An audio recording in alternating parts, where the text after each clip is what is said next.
Recording right now. I got it. All right, cool. I got it going. It is recording. All right. What's up, everybody? Welcome to this episode. I am extremely grateful to have one of my closest friends, a business partner of mine, a serial entrepreneur, a successful entrepreneur, Mr. Sean Terry. What's up, dude? How are you? What's up, JC? In the house. So he is in my industry in terms of real estate investing, real estate. And so if you need to know anything real estate investing wise, you can find him at Flip to Freedom Academy. He is all over the place. He wrote a great book. I'll let you kind of promote yourself here momentarily, dude. But if anyone is in the industry of real estate investing, you need to follow him on Instagram, Facebook, Flip to Freedom with the number 2, right, dude? Absolutely. The number 2. All right. He was one of my original mentors, became one of my best friends, became one of my business partners. We run masterminds together. We coach together. We do business together. So it's been great, dude. So welcome to the episode, man. I know it's been a long time since we both jumped on a podcast. I know it has. It's funny. When I think back and I first met you guys, it was at Collective Genius, which is a real estate mastermind. And I remember at the time, and it was pretty expensive, right? It was a big lot, especially at the time. At the time, yeah. So it was a big check, and this was the first mastermind I ever actually really invested in, and didn't really know what to expect. But I did know you because we were all here in Phoenix, and so I walked into the room. There was maybe about 10 people there, roughly. Mm-hmm. So there's about 10 people there, and you and Eddie were there, and got to talk to you guys. And it was weird because we're kind of hanging out, and I think at that point, and see, it's funny because all the years that I've have done business, and I literally started in 2003. In real estate, flipping and wholesaling houses. So this was, when was that? Probably 2010 or 11 or so?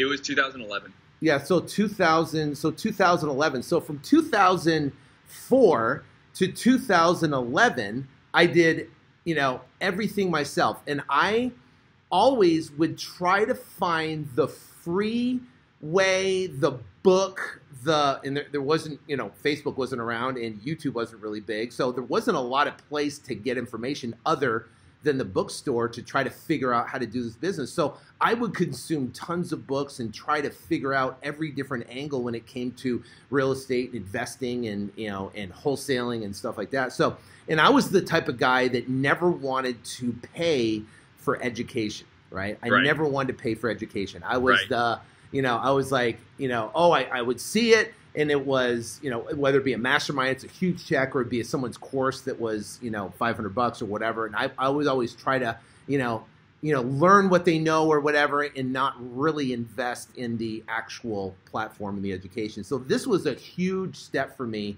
to actually cut a, 5-figure check to go to a mastermind, and kind of sit there and the thing is, the whole time I'm thinking is, am I getting my money's worth, right? Yeah. So I went there with an open mind. Obviously, you guys were there. That's where we kind of built our relationship, and there's some other really key people that I got to meet at that mastermind. But it was pretty amazing. I think from after that 2-day event, I really came away knowing that if I really want to accelerate my success, instead of trying to hack it, on a cheap way to try to, find it, it's better just directly to go to a source, find someone you resonate with, find someone that you like and trust, and find someone, that's doing what you want to do, and then buy all their stuff, join their math, do whatever you got to do, get as close as possible, and duplicate it. So that's how we met. And you invested in yourself, and I invested myself, and it was a stretch at the time. Oh, bro, of course. That when Eddie and I heard that price point, we were like, well, okay, right? That was the biggest check. Second biggest check. But I think what you're bringing up is so apropos for where my mindset is right now. Uh-huh. You and I read a ton. You and I just talked about, you put me on to Grant Cardone's new book. That was awesome. But one of the things that I've really found to be so true is you need to be able to And when people say this word, I don't love it a lot, but level up. And I don't just mean by simply leveling up, who you're around, but level up what you're digesting, right? So if you don't have $12, $25, $30, $50,000 to invest in mentorships, masterminds, coaching, you name it, you need to be downloading audiobooks, one a week. You need to be buying the book if you're more of a reader. You need to be finding where Sean's speaking, where I'm speaking, where the people you admire are speaking, and get to that event to shake that person's hand, to open up an opportunity to figure out how to be into their world, right? Yep. It just so happens you, me, and Kent, we're all part of the same mastermind, which is a way to buy yourself into their world. Quite frankly, I didn't know I was going to meet you there. Right. But I wrote that check. So did you. And now 7 years later, we're doing business together. We're running masterminds together. We're great friends. We're hanging out with each other's families. We're going traveling together. Right. But I paid for that, quite frankly. And that's the reality, is I invested in myself to put myself into a position to now be a part of your world, to be a part of your business, to do business together. And that's where I believe the wantrepreneur misses the boat. Right. They think about leveling up in, terms of I'm going to buy a new car, or I'm going to buy a new house, or whatever. But I think even the simplicity of listening to audiobooks and continuing to fill your head with good information, with motivational, inspirational, personal and business strategies, that's the power of leveling up, right? To level your game up, level your thinking up, is really where I think a lot of entrepreneurs miss the boat. Yeah, and the thing is, there's the whole mindset of, first off, investing in yourself, or investing, in education, or surrounding yourself with, with other people. And I mean, we're not pitching up, some boardroom mastermind. You're asking me what we were kind of talking, and what's the, what was been a key component. And it's interesting because, I had a very hard time with that, a mental struggle of paying for education or paying for mastermind. It's funny now, I have a 20-year-old daughter that's attending Grand Canyon University here in Phoenix, and she's studying to be a nurse. That's what she loves to do. That's what her passion is. What she wants to do.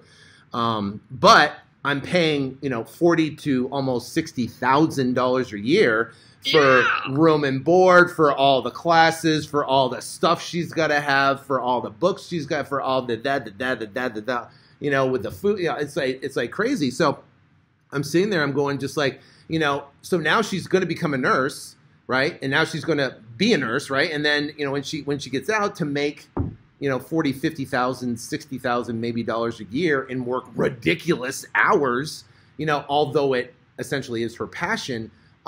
It's weird. So now people go, they have an opportunity to learn directly, let's say from a Grant Cardone, or a Kent Clothier, or or yourself, or whatever, and you have a course or training or education or material, and hesitate because what I've learned is now I'll just buy everything up and then be able to apply that information. And even if it's one golden nugget, one or two, three golden nuggets that push forward, it's just amazing. But you also talked about leveling up, and if I look back in my career, when I was back in 2010, I went to the mastermind. I met you guys. I was in the process of starting my own podcast and my own training. I literally, what my action level, my intensity level, my drive level was extreme. I mean, massive. I had the pedal to the metal. I literally would, squeeze every ounce of every minute out of every single day, and literally go from, 7, 8 o'clock in the morning, wake up, get my daughter, get her school and stuff like that, till 2 o'clock in the morning, sleep for a couple hours, and do it all over again. Not only between running to appointments, running my wholesaling, to selling the properties, doing all the marketing, handling all that, managing the transactions, and building a membership site and doing podcasts and doing interviews and stuff. It was like insane. But I did that for a huge amount of years that created massive amounts of momentum. And I got to tell you, once you, and this is people listening to this are, they're at different stages of success in their life. But to be straight up with you, I took my foot off the gas. Sure. and I've been pretty much living off the momentum of that was built by the massive amount of energy that I put forward in the early days. So I mean, it's amazing because I have a team now and a staff and sales guys and stuff like that. So we tend to kind of sit back, and then we want to manage instead of becoming a producer, right? You want to become a manager, and now you're managing the people within the business, and they either produce results or they don't produce results. And this year was, for my real estate business, for my information business and education business, it was off the charts. For this year, for my real estate business, we had a good year, but it wasn't a stellar year. It wasn't what I wanted it to be. And I think primarily because I wasn't 100%. You know what I mean? I wasn't all in it to win it. Right. I hired on sales guys. I paid for marketing and leads and training and stuff like that. And I kind of sat back to let them get the deal and tried to coach them on the way. And it's my fault. It's my fault that I didn't step in there and I didn't go in and dive in and grind in and do what I had to do to get stuff done. And I backed off of my intensity level. And so to kind of relate that, you kind of look at where you're at in your business. I think one of the key factors is keeping that intensity level at a consistent basis, because as soon as you get some success, right, and you've got money in the bank and everything's cranking, right, then you kind of back off and you go, oh, hey, now I can enjoy it, right? Where now I know, keep the intensity as hard as you can, and then boom, then take a week off or whatever, you know what I mean? And then boom, hit it hard again for 3 or 4 months, and then take a weekend off or whatever, then hit it hard. And the problem was I was operating at probably about 30% of my potential. And I was still making money and still doing deals and do stuff like that, but operating at 30%. So when I hear you say level up, I always ask myself the question, what am I operating at? Am I operating at 100% of my full potential, or am I operating at 30% of my full potential? And I see people like a Gary V. Vaynerchuk or which you got to be able to hang out with, which I thought was phenomenal. Yeah, awesome. Amazing. And like a Grant Cardone and some, like Ed Milet. So you're looking at all those different things, and you're looking at, these guys are ultra successful, but they've leveled up and they've stayed at 100% pedal to the metal all the way to, cranking at all times on a consistent basis. And I really had to reflect on myself. I spent some time over the holidays and stuff like that, kind of reflecting on what I'm putting in, my energy level, my intensity level, and made a decision to level up, myself. I think we could end the podcast right there. That was it. That's so where my head is at too, and I think it's partly because you and I just recently talked about that. I couldn't be more in alignment with you, right? I had an incredible 2018. We did not achieve like overwhelming goals, but we did great. Yeah. But quite frankly, I took my foot off the gas too. Yeah. I traveled, better than most, right? I traveled more than practically anyone you probably know. I had a great year. Yeah. But did my businesses flourish to where they could have? No. And that's where I took a step back.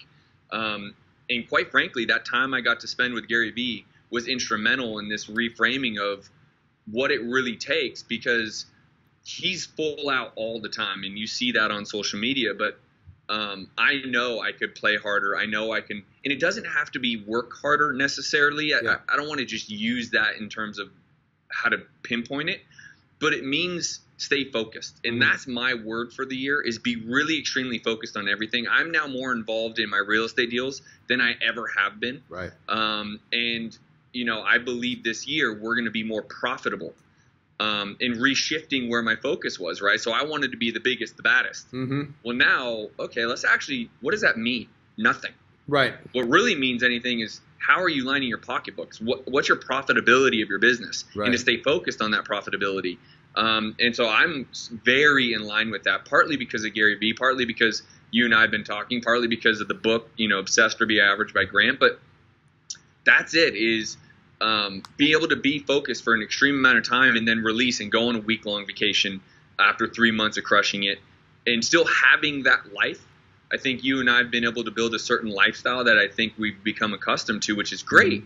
But we need to get to the next level too. I mean, we're falling short of our potential. I've been sitting in this comfort zone, right? Right. This comfort zone, now I've got, several businesses that do, millions of dollars a year and stuff like that. But it's still in the comfort zone. I know I could level them up. I could tenfold them. I could crush them. But I've been sitting in this kind of little comfort zone, kind of, holding out and just kind of sitting there. And so people understand is, I have a beautiful wife. I've been married for 22 years. 2019 will be 23 years in November. I got two beautiful daughters. I got a 15-year-old that's a sophomore. I've got a 20-year-old that's in college, and down the street from where we live. So the thing is, there's a difference between going all in and then excluding the people you love. I don't want to be the guy who has $100 million worth of apartments and has these killer businesses, but I'm divorced and I go home, my kids hate me, and I go home alone, to my house, and I'm just sitting there. Okay, I've got all this great stuff, but for what? We got to realize what our purpose is, what is driving us to do it, to leave our kids a legacy and have a phenomenal relationships with the people that we love, with friends, and getting together and doing stuff and stuff like that. So I look at the whole, raising to a bar, and that doesn't mean shut people out. I think what it means is we can raise to the bar on all different levels. Meaning, if I'm going to go out and work out in the morning, I'm going to get to the office. So what am I doing, within those hours of being at the office, right? And I think what I was doing, I was playing at 30%, and it was still producing results, but it wasn't producing phenomenal results. Right. So now I'm looking at my day, and this is another thing I got from Grant, which Grant's amazing and a great example and a great mentor. But breaking your day down into 15-minute increments, and then pack your schedule during that time with the highest productive, most that was going to move your business forward, whether it be making phone calls, whether it be doing interviews, whether it be, doing something on social media, whether it be, making sure your marketing is going out correctly and having done, or maybe it's even going on an appointment or whatever the case may be. Pack your schedule so tight during that time, and then bam, at 5 o'clock, 5:30, whenever it's done, bam, you got to shut it off. And now guess what? I've got to put 100% into my wife and kids. You know what I mean? Yep. And then got to put 100%. When I'm with them, guess what? I've got to take the phone. I've got to put it down, right? Because now you're sitting there. If I'm sitting there talking to my wife and I'm on my phone, is she important?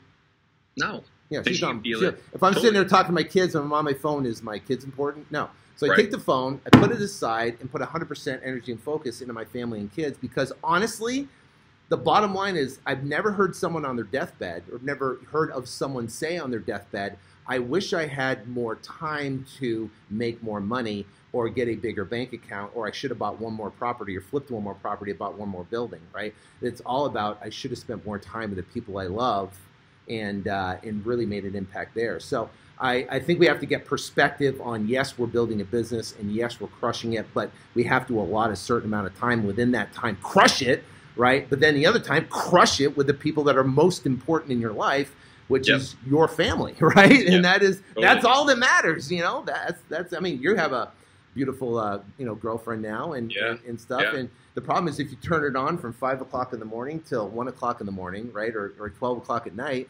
and you're completely engaged in something else, well, guess what? That relationship's going to evaporate quickly, I can tell you. No doubt. No doubt. And there's so much, we could go on for quite a long time about this, right? Because there's other things to that, right? So I sacrifice my mornings, which she doesn't love, because I'm an early bird, right? And so I'm up early, and she's like, can't you sleep in a little longer? I'm like, absolutely not, because I got to get done what I need to get done. Yeah. But then I am able to get home at a reasonable hour and spend time with her. So there's a give and take, and I think it also depends on what stage of life you're in, right? If you're entrepreneur young, right, that's just getting started, yeah, you might have to work 80 hours a week. You did it. I did it. Yep. I sacrificed everything because I knew I needed to build something. Looking back now, almost 11 years later, right, it was worth it. And so when you're in a phase in your life, you have to figure out, where are you focusing your time, energy, and effort, and it may change. I used to go the 80 hours a week. Now, to your point, I go in early and I get out around the same time, but I'm sacrificing my own morning to make sure I get done what I need to get done. So the rest of the day. So those timing, there's no blueprint specific because to your point, married, 2 kids, your schedule looks different than mine. You have sports that you have to go to at 3 o'clock in the afternoon. You have this, that, and the other. Right now, I can sacrifice my morning, but still be home by 6:30 and spend the rest of my evening with my girlfriend, right? And crush it all day. But you can crush it all day, but your intensity level is at 10 at every point and every minute of the day versus being an intensity level, you know, where maybe you're kicking back or talking to this or without moving with you know, urgency and without moving with intention. You know what I mean? Yeah. And we tend to get in business and we get lulled to sleep by success. And then all of a sudden, we're not moving with that intention anymore. We're not moving to conquer or to crush or you're on a mission. You know, we just kind of show up and kind of handle the fires as they come toward us. You know, I just had this conversation with a client of mine that has reached a certain amount of success they've never seen, and I can already tell they're taking their foot off the gas. I can see it because I'm following them on social media, and they're traveling more and they're doing fun things, which I appreciate. And God bless it. The reason why we do this is to live an incredible life. I'm the first person to say last year I probably overindulged on that. But that's also why I now have the perspective of, hey, dude, like you need to watch that because your business will maybe still be successful, but you won't see that growth. You won't see that gain. You won't see the achievement you've had. You will stay static at that level of success. And is that really what you want, right? Because if you want more, pulling yourself out of your business won't necessarily create that, right? Like you need to be involved in your business at this point still, regardless of you achieving more success than you ever have, because quite frankly, you want more, right? And so it happens to 99% of us that reach a certain level of success. You take your foot off the gas because you want the lifestyle. That's why we do this, is to create a lifestyle, right? Well, that's great, but then you just won't see that same growth that you've been able to achieve. Yeah, and I think, you know, obviously hiring the right people, you know, to manage, I think has been an absolute critical and crucial aspect of it. And when you hire the right people that do produce results, and see, we do a Monday morning meeting. We have our, you know, my 80-inch plasma on the wall. We put up all our scorecards, and everyone reports on their numbers. So everybody sees what everybody else is doing. And if someone's not producing, it's completely transparent and evident that they're not producing. And you know, either if someone doesn't produce and they consistently don't, we have people report every Monday, right? And then if they don't produce, then they get a report every day. And if they don't produce every day, then, you know, sales guys got to report, basically report every, you know, after every appointment, and, you know, lead managers and stuff like that have to report every hour. So I think what happens is your goal is to hone in and figure out what the problem is. And if you can't figure out the problem, then they have to be replaced, because some people don't have the skill set or the ability. I can tell you, I've made probably some of the biggest mistakes financially in the business is a result to hiring the wrong person, right? And then I like people, and instead of just cutting it, you know, which my gut feeling said, get rid of that person, trying to work with them and mold them and coach them into the right person, which can't happen, right? They're either got it or they don't. And next thing I know, and it was funny, I hired this one sales girl. She was a solar sales. So she went out door to door and talked to people and sold solar, right? So yeah, and she was the top salesperson and this, that, and the other. So I ended up hiring her, and this is not last year, but the year before. Ended up hiring her, and I was excited about her. I thought she was going to go out. I'd never really hired a female person for that position as a lead manager, or not lead manager, but as a property consultant, where they're actually going to sellers' houses and negotiating. But she was, you know, she was used to it. She went door to door houses and sold solar, and she was a top rep. So that being said, it was like middle May. So I got her started middle May, got her trained up. She worked through June. July, I have a beach house in Southern California in Dana Point, so we went to the beach house. So I'm disconnected, right? I'm out, I'm at the beach, hanging out with the kids, doing whatever for a month, and then I came back, and she was still kind of And then now it's August. August is gone. Now we're into September, and I look back on the amount of appointments that she went on, the amount of revenue that she brought in. I literally lost, based with the marketing and the cost per lead and the cost per appointment and the deals that didn't happen and stuff like that. Literally $378,000 in a matter of mid-May to when I actually got to fired her. And lost 300 because of what we're talking about, and then trusting and that she's going to produce and working and trying to coddle someone to produce results. So now when I hire, I put people through a pretty grueling hiring process. But then, when I do a contract, it's only for 30 days. Right. And I can break it at any time. Right. So, if in 30 days you don't show me what you've got, and you don't bring your best game, face on, then see ya. That's it. I've got a loss leader. I got 30 days is the most I'm going to invest in. If they don't show me what they got, they're done. I know if you hired me, man, I would show up early. I'd be there late, and I'd do whatever I had to learn, and do whatever I had to do, and make whatever I made it happen. And I know that I would make sure that that I know that I want the job more than anything. Right. Right. So, I think finding those people is difficult. Episode, right? I know. The reality is hiring is a whole nother episode. And, the next part is, again, another episode. Do you grow big and scale and have all these employees and overhead, or do you stay small and keep it all? Right? I mean, I think that's a strong – you got to look at both sides. I think in my perspective, it comes down to – maintaining a profit margin that is acceptable. Now, for some people listening to this right now, they're working in a startup, right? Maybe an internet startup or an app startup or whatever startup, and there is no profitability margin, right? For a year, 2 years, 3 years, but they're raising capital to turn around and invest in the marketing and stuff like that. So I guess it depends on what business model you're in, and if you're,